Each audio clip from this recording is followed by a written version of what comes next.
So okay, இந்த வீடியோவில் வந்து இன்ட்ரோ அவுட்ரோ எடிட் எதுவுமே பெருசாக இருக்காது. பிகாஸ் இந்த வீடியோவில் வந்து நான் ஒரு சீரியஸான சென்சிட்டிவான இஷ்யூவை பற்றி நான் பேசணும்.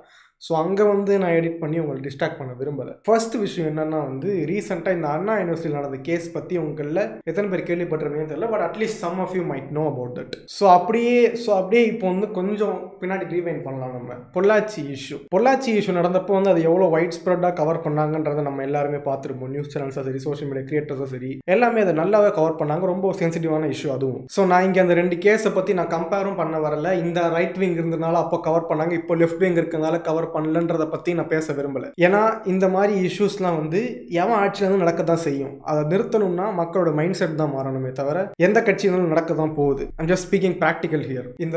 இந்த மாதிரி இஷ்யூஸ் நிற்கணும்னா ஒரு காமன் மேனோட மைண்ட் செட் அண்ட் அவங்க ரெஸ்பான்சிபிலிட்டிஸ் பொறுத்து தான் இருக்குது. ஸோ எஸ், இந்த காமன் மேன் இதுதான் நம்ம பேச போகிற ஃபர்ஸ்ட் டாபிக். இந்த டாப்பிக்கை பற்றி பேசுறது முன்னாடி இந்த காமன் மேனை பற்றி உங்களுக்கு சில எக்ஸாம்பிள்ஸ் நான் காட்டணும். ஸோ ஸ்டார்டிங்கில் சொன்ன மாதிரி இந்த அண்ணா யூனிவர்சிட்டி கேஸ் வந்து கவர் பண்ணதே ரொம்ப கம்மியான சேனல்ஸ் தான். அதில் ஒன்று வந்து யூடியூப்ல வந்து மதன் கௌரி வந்து கவர் பண்ணார். அவர் வந்து அந்த கேஸை பற்றி சொன்னப்போ அவர் லிட்டரலாக அந்த வீடியோவில் வந்து கேஸ் அதை பற்றின டீட்டெயில்ஸ், இது ஏன் அப்படி நடந்து அவரோட ஆதங்கத்தை அதை அந்த மாதிரி தான் சொல்லியிருந்தார் அவர். அந்த வீடியோவில் வந்த கமெண்ட்ஸ் என்னன்றது வந்து உங்களுக்கு இப்போ நான் காட்டணும். அந்த கமெண்ட் பண்ணவ யாரு? Common man. மதன் கௌரி ஒரு வீடியோவில் வந்து எதை பற்றி பேசியிருக்கிறாருன்னா அந்த கேஸை பற்றி தான் பேசியிருக்கிறாரு. இந்த கேஸ் டீட்டெயில்ஸ்லாம் கவர் பண்ணியிருக்காரு. ஸோ அது கமெண்ட்ஸ் எப்படி இருக்கும்னு நீங்கள் எதிர்பார்க்குறீங்க? அந்த கேஸை பற்றி அதுக்கு என்ன சொல்யூஷன் அப்படி தான் கமெண்ட் பண்ணுவான்னு நினைக்கிறீங்க. கமெண்ட் பண்ணுறவன் யாரு? ஒரு காமன் மேன். பட் உங்களுக்கு நான் சில பல கமெண்ட்ஸ்லாம் நான் உங்களுக்கு காட்டணும். Why didn't the boy go and help? என்னதான் இருந்தாலும் அந்த பையன் விட்டுட்டு போயிருக்க கூடாது. A true man will never leave a woman at this situation. He was the first culprit in this case.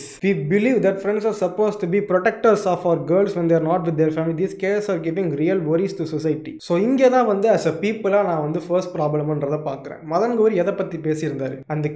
அந்த கேஸ்ல ஒரு பொண்ணை வந்து அபியூஸ் பண்ணியிருக்கான். அந்த கேஸ்ல நீ ஃபர்ஸ்ட் பார்க்க வேண்டிய விஷயம் என்ன? அந்த பொண்ணுக்கு நடந்த அபியூஸ், அந்த கொடுமை, அது ஒன்று. அதுக்கான சொல்யூஷன் விச் இஸ் அந்த அபியூசரை வந்து தண்டிக்கிறது. இங்க என்ன பேசிக்கிட்டு இருக்கிறாங்க? அந்த பையனை கேரக்டர் செட் பண்றது, அந்த பொண்ணை கேரக்டர் செட் பண்றது, இந்த ஜெனரேஷன் சரியில்லைன்னு சொல்றது. ஆக்சுவலா அங்க என்ன இருந்திருக்கணும்னு என்னைய கேட்டீங்கன்னா அந்த கேஸ் பத்தியோ இல்ல ரூலிங் பார்ட்டியோட மிஸ்டேக்ஸ் பத்தியோ இல்ல போலீஸ் டிபார்ட்மெண்டோட மிஸ்டேக்ஸ் பத்தியோ பேசியிருக்கோம். பட் அவங்க அதை பத்தி பேசல.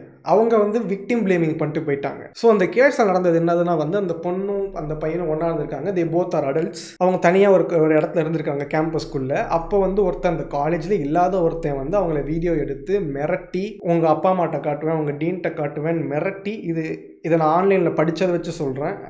நான் வந்து ஆக்சுவலாக அங்கே கண்ணால் நான் பார்க்கல. பட் ஆன்லைனில் வச்சு சொல்லணும்னா இந்த மாதிரி மிரட்டி அந்த பொண்ணோட வந்து இருந்திருக்கிறான். இந்த இடத்துல என்ன எதிர்பார்க்குறாங்க அந்த பையன்ட்ட? அவங்க ஒரு 10 பேர் இருந்தால் 10 பேரை போட்டு அடிக்கணும்னா நான் அந்த பையனுக்கு வந்து 100% நான் ஜஸ்டிஃபிகேஷன்ஸ் கொடுக்கல. Maybe he could have fought, he could have just struggle to let at least அந்த பொண்ணு தப்பிக்கிறதுக்கு ஸ்ட்ரகிள் பண்ணியிருக்கலாம். பட் இங்கே அது பிரச்சனையே இல்லை. அவன் ஸ்டண்டை போடுறன்றது செகண்டரி. ஃபர்ஸ்ட் பிரச்சனை என்ன? அங்கே அவன் ஏன் வரான்? அந்த அபியூசர் ஏன் உள்ள? அதை தான் நம்ம பற்றி பேசணுமே தவிர இதை பற்றி நம்ம பேசி டைவர்ட் ஆகக்கூடாது. என்னோட இது வந்து அதுதான். இங்கே பிரச்சனை வந்து அந்த பையன் மேலேயோ அந்த பொண்ணு மேலேயோ இல்லை, அந்த அபியூசர் மேல. இப்போ உங்களுக்கு ஒரு ஐடியா கிடைச்சிருக்கும். இப்போ நான் அந்த வீடியோவில் வந்து எதை பற்றி பேச போகிறேன், என்னத்தை பற்றி இப்போ பேசிக்கிட்டு இருக்கிறேன் அப்படின்றது. ஸோ இதே காமன் பீப்புளுக்கான இன்னொரு எக்ஸாம்பிள் நான் ஒன்று காட்டுறேன். ஸோ இது வந்து அந்த கேஸ் நடந்து எல்லாருமே வந்து கண்ணா பின்னா அந்த பொண்ணை கேரக்டர் செட் பண்ணுறதும், பிரச்சனையை விட்டு அந்த பொண்ணை குறை சொல்ல ஆரம்பிச்சதுக்கு அப்புறமா சென்னை ஹைகோர்ட் விட்ட ஒரு சென்டென்ஸ் நோட்டீஸ் ஏதோ ஒன்று, பெண்களுக்கு முழு சுதந்திரம் உள்ளது, பெண்கள் ஆண்களுடன் பேசக்கூடாது, அவர் அங்கு சென்றிருக்க கூடாது என்றெல்லாம் பேசக்கூடாது, அவர்களுக்கு முழு சுதந்திரம் உள்ளது,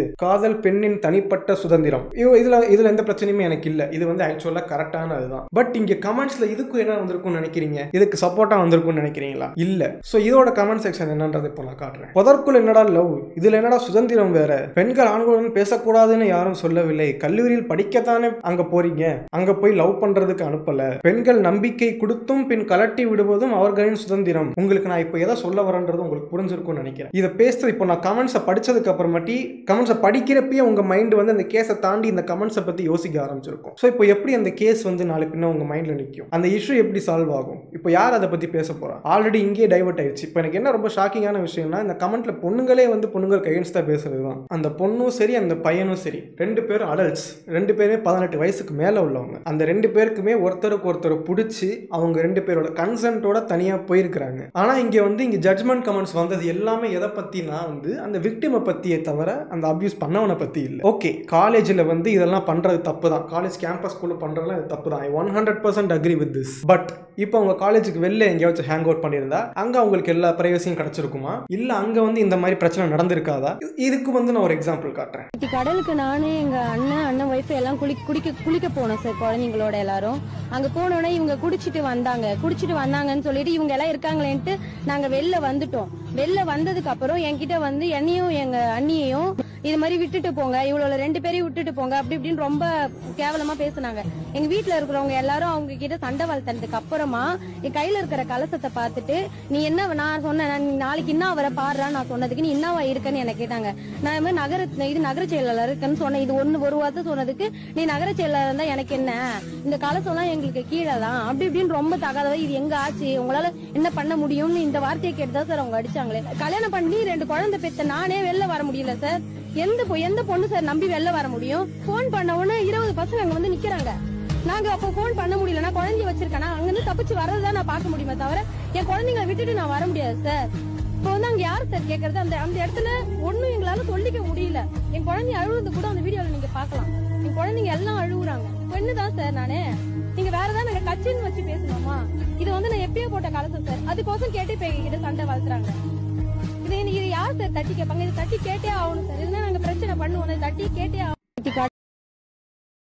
ஸோ இப்போ பார்த்த வீடியோ வந்து எவ்வளோ வந்து ஒரு சீரியஸான சென்சிட்டிவான மேட்டர்ன்றது உங்களுக்கு தெரிஞ்சிருக்கும். இங்கே வந்து அவங்க என்ன தப்பு பண்ணியிருக்காங்க? இவங்க காலேஜில் பண்ணல, தப்பாக பண்ணல, இவங்களுக்கு மேரிடே இருக்குது, ஒரு பப்ளிக் பிளேஸில் ஹேங் அவுட் பண்ணியிருக்காங்க. இங்கே என்ன கமெண்ட்ஸ் வந்திருக்குன்னு நினைக்கிறீங்க? இவங்களுக்கு சப்போர்ட் பண்ணி வந்திருக்குன்னு நினைக்கிறீங்களா? அதுக்கு நான் இன்னொரு எக்ஸாம்பிள்ஸ் காட்டுறேன்.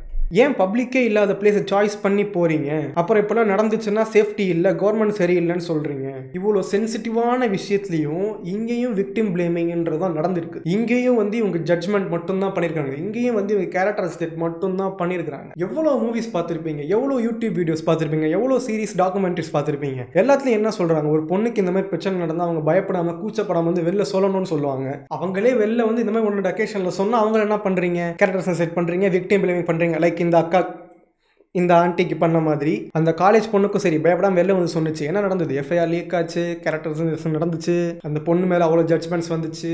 ஒருத்தவங்களுக்கு அவங்களோட ப்ராப்ளம் வந்து வெளில சொன்னாலும் பிரச்சனை, சொல்லலைனாலும் பிரச்சனை. ஸோ இந்த மாதிரிலாம் இன்டர்நெட் ஜட்ஜ் பண்ணால் நாளை பின்ன அந்த பொண்ணு அவங்க மைண்ட் செட்டில் என்ன இருக்கும்? நான் சொல்லாமே இருந்திருக்கலாம்னு தோணும். நாளை பின்ன நடந்து சொல்ல வரவங்களும் சொல்ல வேணாம்னு தான் அவங்க யோசிக்க தோணும். ஸோ இப்போ வந்து ஒரு பொண்ணு வந்து அவங்க நடந்த ப்ராப்ளம் வந்து வெளில ஓப்பனாக சொல்கிறா. அப்படி சொல்கிறப்போ அந்த பொண்ணு டைரெக்டாக யார்கிட்ட ஹெல்ப் சீக் பண்ணுறாங்க? Common people. அதை பற்றி இப்போ நான் பேசிட்டேன். காமன் பீப்புள் மைண்ட் செட்ன்றது எப்படி இருக்குன்றத பற்றி. நெக்ஸ்ட் யாரு? Main stream media and social media. இதுதான் செகண்ட் டாபிக். இதை பற்றி தான் இப்போ நான் பேச போகிறேன். ஏன் இந்த கேஸ் பெருசாக போச்சா, அந்த கேஸ் பெருசாக போகலன்றதை பற்றி நான் பேச வரல. சரி, ஓகே, மெயின் ஸ்ட்ரீம் மீடியாவோட யங்ஸ்டர்ஸ் அதிகம் ஃபாலோ பண்ணுறது வந்து சோஷியல் மீடியா தான், அதுக்கு பவரும் அதிகம். ஸோ நான் சோஷியல் மீடியாவுக்கு வரேன். ஏன்னா நான் நம்புறது, இது வரைக்கும் நான் நம்பிட்டு இருந்தது என்னதுன்னா வந்து சோஷியல் மீடியாவில் தான் வந்து எல்லார் பிஓவியுமே நம்ம பார்க்கலாம். அதுதான் சோஷியல் மீடியாவோட பவர். ஃப்ரீடம் ஆஃப் ஸ்பீச்ன்றது எக்கச்சக்கமாக இருக்குது சோஷியல் மீடியாவில். ஸோ இங்கே தான் வந்து I'm coming to my next point, social மீடியாவில் இருக்க இன்ஃப்ளூயன்சிங் பவர். ரீசெண்டாக நடந்த கொல்கட்டா கேஸ் இஷ்யூ பற்றி உங்களுக்கு தெரிஞ்சிருக்கும், நிறைய பேர் கண்டிப்பாக தெரிஞ்சிருக்கும். கிட்டத்தட்ட அங்கே நடந்த அதே இஷ்யூ தான் இப்போ தமிழ்நாட்டில் ரிப்பீட் ஆயிருக்கு. அதை பற்றி அவ்வளோ சேனல்ஸ் கவர் பண்ணாங்க, அவ்வளோ YouTube channels, mainstream media எல்லாருமே கவர் பண்ணாங்க, அட்டென்ஷன் வந்தது and it went big. So இப்போ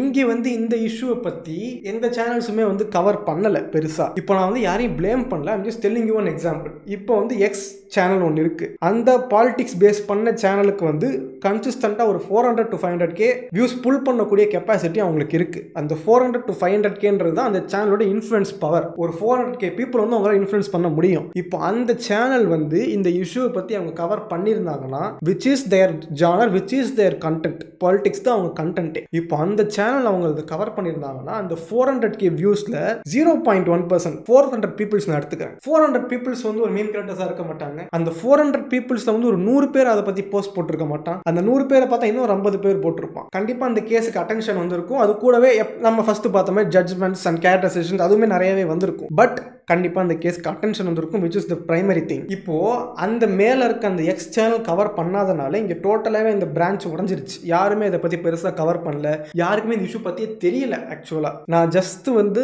நான் இந்த அண்ணா யூனிவர்சிட்டி கேஸுன்றதை பேஸாக வச்சு அதை சுற்றி நடக்கிறதா நான் இங்கே பேசிக்கிட்டு இருக்கிறேன். நீங்கள் இந்த கேஸை பற்றி மட்டும் நான் பேசுகிறேன்னு நினச்சிக்கிட்டு நான் சொல்ல வர பாயிண்ட்ஸை மிஸ் பண்ணிடாதீங்கன்றதான் இப்போ நான் சொல்கிறேன். இப்போ நீங்கள் டோட்டலாக அனலைஸ் பண்ணி பார்க்குறப்போ சோஷியல் மீடியாவே பயஸ்டாக இருக்கிற மாதிரி இல்லை. அந்த ஒரு சேனல் இதை கவர் பண்ணுச்சுன்னா அப்படியே அது பெருசாகும், இல்லைன்னா நாங்கள் வேற எந்த கிரியேட்டரும் கவர் பண்ண போகிறதில்ல, அவங்களுக்கு இந்த நியூஸ் பெருசாக பேசப்பட போகிறது இல்லைன்றது பயஸ்டாக இருக்கிறது தானே. இப்போ அந்த கிரியேட்டர் வந்து லெஃப்ட் விங்க்கு ஆதரவாக இருக்கிறாங்கன்னா அவன் அதை அகேன்ஸ்டாக பேச போகிறது இல்லை. So which means social media is indeed being biased. இவ்வளோ பேசுகிறேனே, ஈவன் நானே வந்து எந்த சோஷியல் மீடியாலே எதுலேயுமே நான் வந்து சென்சிட்டிவான இஷ்யூஸ் பற்றி நான் பேசினதே கிடையாது, அந்த கண்டென்ட்டே போட்டது கிடையாது. இப்போ நான் ஒரு வீடியோ போடுறேன்னா எனக்கு கன்சிஸ்டண்டாக ஒரு 4.5Kலேருந்து 5K வியூஸ் வரும் எனக்கு. ஸோ என்னோட இன்ஃப்ளூயன்சிங் பவர் வந்து அந்த 5000 வியூவர்ஸ் தான். நான் நினச்சா அந்த 5000 பேரை இன்ஃப்ளூயன்ஸ் பண்ணலாம். அந்த 5000 பேரில் 3000 பேர் நான் சொல்கிறத ஊன்னு கேட்க மாட்டான், நீ சொல்கிறது கரெக்டாக புரிஞ்சுக்க மாட்டான். ஸோ அப்படி இருக்கிறப்போ வந்து நான் வந்து வெறும் காமெடி மட்டுமே போட்டுக்கிட்டு இருக்கணுன்றது அவசியம் இல்லை.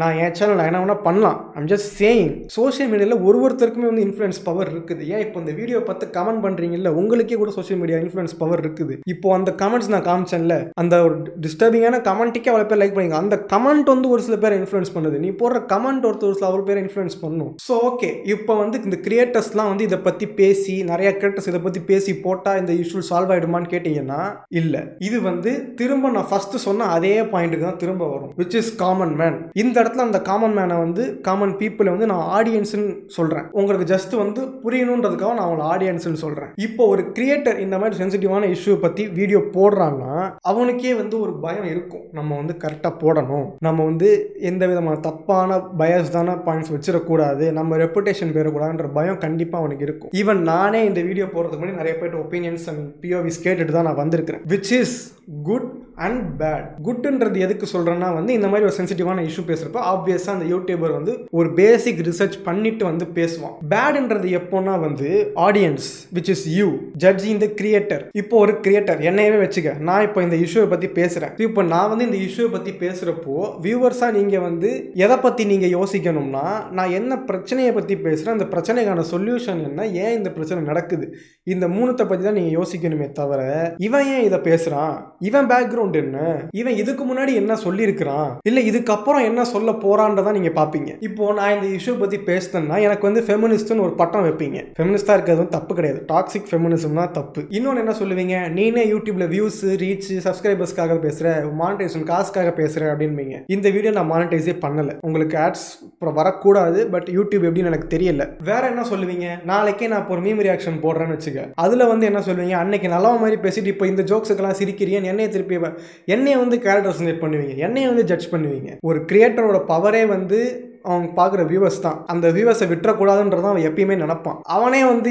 கிரியேட்டர் ஜட்ஜ் பண்ணால் அவன் இந்த இஷ்யூ பற்றி ஏன் பேசணும்னு தான் அவன் யோசிப்பான் ஆக்சுவலாக. ஸோ இந்த பீப்புள் மைண்ட் செட், இதை தான் வந்து இந்த வீடியோவோட கோர் டாபிக். இந்த பீப்புள் மைண்ட் செட்டோட எக்ஸ்ட்ரீம் எப்படி போகும்னு நான் நினைக்கிறேன்னா, இப்போது நான் உங்களுக்கு ஃபர்ஸ்ட் ஒரு போஸ்ட் காமிச்சேன், அந்த ஸ்டேட் கவர்மெண்ட் விட்ட ஸ்டேட்மெண்ட்டோட அந்த ஒரு இது, அந்த கமெண்ட்ஸில் வந்தது மோஸ்ட்லி எல்லாமே வந்து இந்த பொண்ணை ஜட்ஜ் பண்ணி தான் இருந்தது. இப்போ அது எந்த மாதிரி கன்வே ஆகும்னா, இப்போ நாளைக்கே இப்போ இந்த போஸ்ட்டை வந்து அதை பண்ண ஜட்ஜே பார்க்குறாருன்னு வச்சுக்கோங்க, கண்டிப்பாக போய் கமெண்ட்ஸில் பார்ப்பாரு நம்ம போட்ட ஜட்ஜ்மெண்ட்டுக்கு எல்லாரும் என்ன மாதிரி ஒப்பீனியன்ஸ் வச்சுருக்கிறாங்க, எப்படி அவங்க சப்போர்ட் பண்ணுறாங்களா இல்லையான்ட்டு. ஸோ இப்போ அங்கே போயிட்டு இந்த மாதிரி தாட்ஸ் எல்லாம் நீங்கள் வந்து ஒப்பீனியன்ஸாக வச்சிங்க, இந்த மாதிரி பொண்ணை ஜட்ஜ் பண்ணியே வச்சுருந்தீங்க அப்படின்னா, நாளை பின்ன அந்த ஜட்ஜ் இன்னொருத்தவங்களுக்கு தீர்ப்பு கொடுக்குறப்போ இந்த கமெண்ட்ஸ் வந்து அவர் இன்ஃப்ளூயன்ஸ் பண்ணுமா பண்ணாது. அவர் மேபி அவர் ஸ்ட்ராங்கான பர்சனாக இருக்கலாம், நான் சொல்கிறது கரெக்டாக நம்புறவராக இருக்கலாம், பட் அட்லீஸ்ட் அவர் மைண்டில் அந்த ஒரு ஸ்பிளிட் செகண்ட் அது ஓடும். அதுல் சுபாஷ் கேஸ் பற்றி நீங்கள் கேள்விப்பட்டிருப்பீங்க, அங்கே நடந்ததும் தப்பு தான், இங்கே நடந்ததும் தப்பு தான். நீங்கள் அதை வச்சு வந்து மென்னுக்கு நடந்தா பேச மாட்டீங்க, விமனுக்கு நடந்தா பேசுறீங்க, ஜெண்டர் வார் பண்ணணும்னு அவசியம் இல்லை. இதுவுமே வந்து டிஸ்ட்ராக்ட் ஆகிற ஒரு விஷயம் தான். கேஸ் பற்றி பேசாமல் அதை சுற்றி இருக்கிற விஷயத்தை பற்றி நீங்கள் பேசி டிஸ்ட்ராக்ட் ஆகுறது. ஸோ என்னோட ஒரு ஹம்பிளான ஒப்பீனியன் வந்து என்னதுன்னா வந்து, பீப்புள் பார்க்க வேண்டியது வந்து